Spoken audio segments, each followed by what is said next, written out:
Hi, I'm Frank Battisto with Dixie Cafe, and we're going to show you how to make fried chicken tenders today.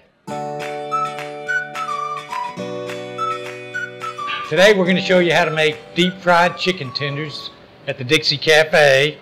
We use 2-ounce fresh chicken tenders, and the way we batter them is we have a mixture of flour, salt, and pepper.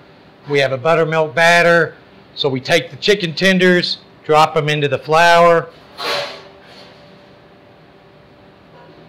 These are made to order every time you order.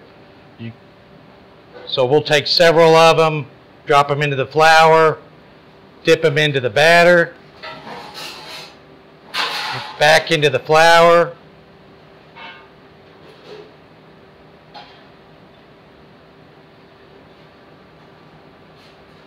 Make sure they're good and coated with the breading.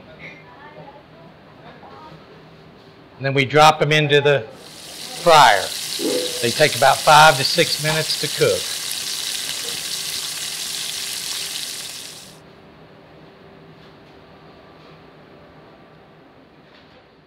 There you go. Today we showed you how to make deep fried chicken tenders like we do at the Dixie Cafe. We took fresh chicken tenders, 2-ounce chicken tenders, breaded them, battered them, deep fried them for about 5 to 6 minutes. At the Dixie Cafe, they come with your choice of sauces.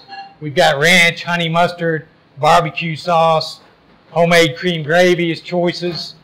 Hope you enjoyed this video.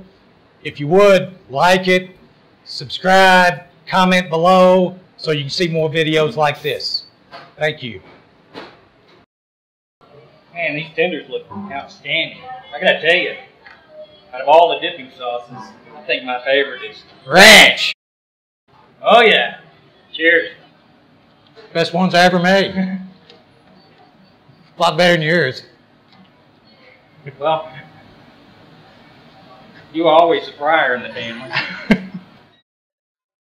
Good job, Frank.